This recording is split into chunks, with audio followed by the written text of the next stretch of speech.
Bueno, 15 minutines más. ¿Estáis preparados? Venga, vamos a ello.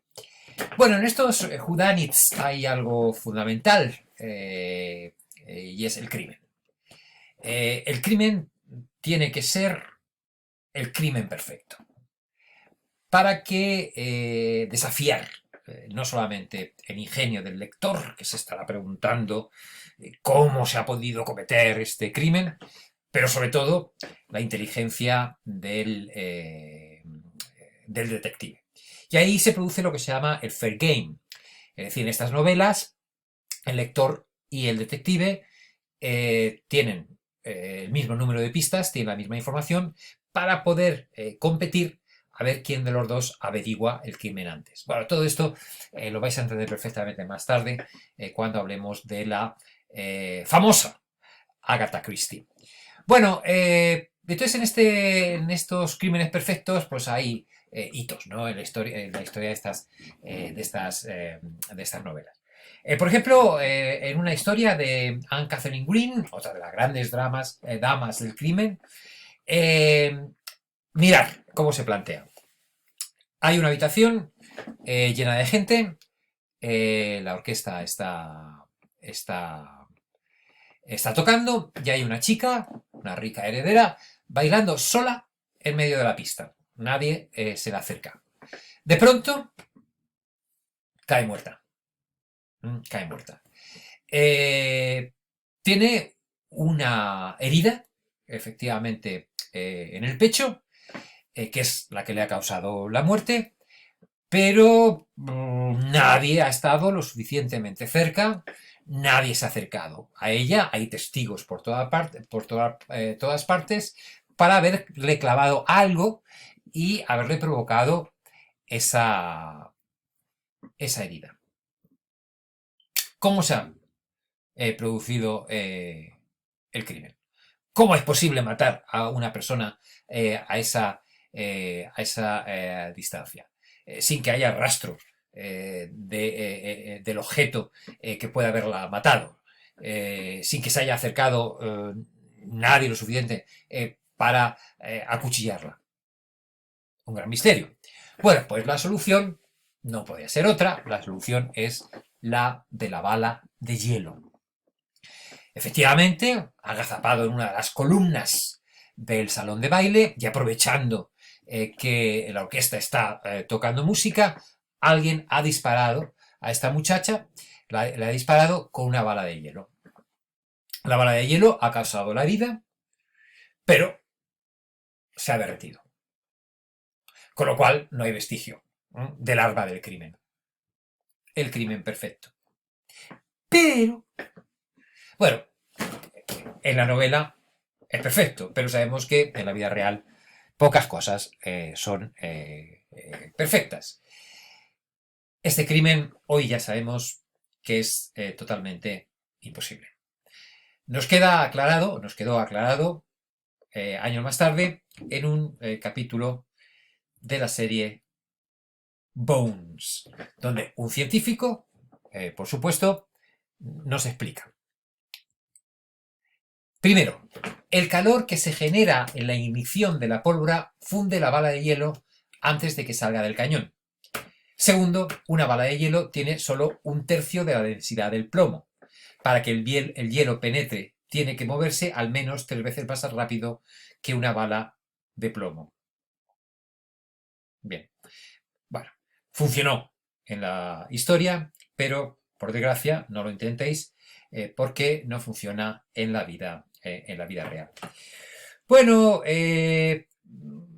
otros intentos de crímenes perfectos, por ejemplo tenemos uno que aparece en The Silent Bullet, que ya había utilizado Charles Dickens anteriormente, que en Charles Dickens lo había utilizado como posibilidad física, Grace Kennedy lo utiliza como una manera de enmascarar un crimen, es el de la combustión espontánea. Dickens lo había utilizado ya, y es decir, que alguien solo en una habitación pueda empezar a arder desde dentro y por lo tanto muera. Incluso en aquella época se ofrecieron explicaciones científicas sobre cómo se podía producir este fenómeno de la combustión espontánea. Parece ser que el alto consumo de ginebra, y de eso saben mucho en Inglaterra, podía ser una de las causas. No. La combustión espontánea no existe y por lo tanto la combustión espontánea no puede utilizarse para enmascarar un crimen. No se le puede pegar fuego a nadie y decir, es que se ha ardido solo. Así nos lo explica el Mentalista en uno de los capítulos de esta serie. Bueno, pues a lo largo, como decía antes, a lo largo de los años 20 y 30, pues este tipo de crímenes pues se van convirtiendo en un juego cada vez más sofisticado, con unas reglas cada vez más estrictas. Se empiezan a fundar clubs de escritores y aficionados de novelas del crimen, donde no era tan fácil ingresar. Por ejemplo, aquí tenemos una serie de reglas que se imponían para pertenecer a estos clubes. Esos clubs, el candidato tenía que hacer un juramento. Por ejemplo, el juramento en el Detection Club era: Is it your firm desire to become a member of the Detection Club? Do you promise that your detectives shall well and truly detect the crimes presented to them, using those which it may please you to bestow upon them, and not placing reliance or nor making any use of divine revelation, feminine intuition, mambo-jumbo, jiggery-pokery, coincidence, or the act of God? Do you solemnly swear never to conceal a vital clue from the reader?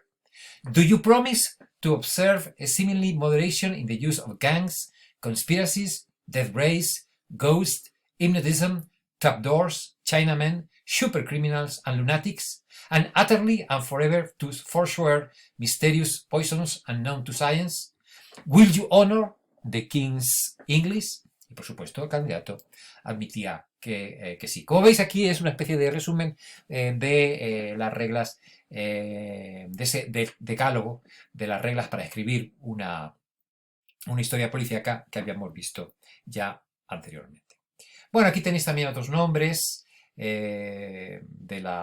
posteriores a los vistos anteriores que jalonan esta historia de la novela clásica de detectives, también llamada la escuela británica, porque tiene su epicentro, aunque no todos los autores eran británicos, tiene su epicentro en el Reino Unido. Pero como sabéis, entre todas estas destaca la mejor de todas, la más entretenida de todas, la más popular de todas, la más inteligente de todas. Por supuesto, estamos hablando de Agatha Christie. Agatha Christie,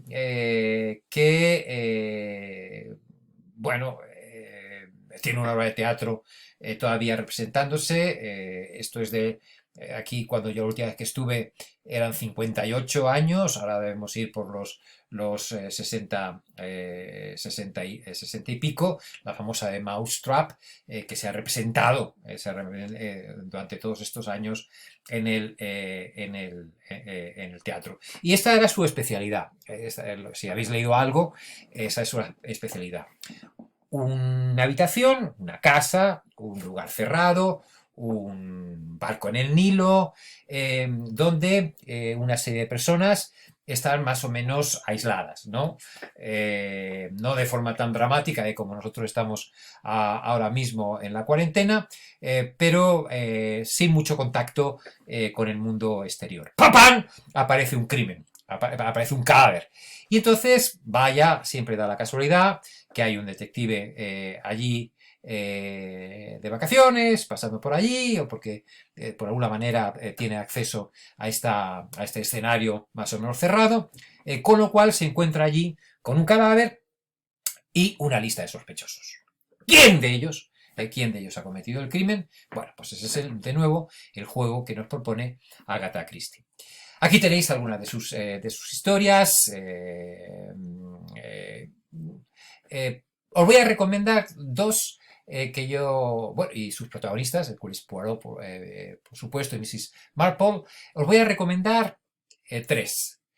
La primera que le dio fama, and Then There Were None, The Murder of Roger Ackroyd y The Murder on the Orient Express. Y luego la última se llama Curtain, que también es muy interesante. Es la última novela protagonizada por el detective belga Hércules Poirot. Bueno, pues esto, como os decía antes, aquí es cómo funciona esto. Con una lista de sospechosos. De hecho, en muchos de estos libros esa lista está al final o al principio del libro, con lo cual tú puedes ir a ella en todo momento para, de nuevo, competir con el detective Hércules Poirot o con la detective Miss Marple a ver quién de ellos ha podido cometer el crimen. Es un ejemplo típico, es Murder on the Orient Express.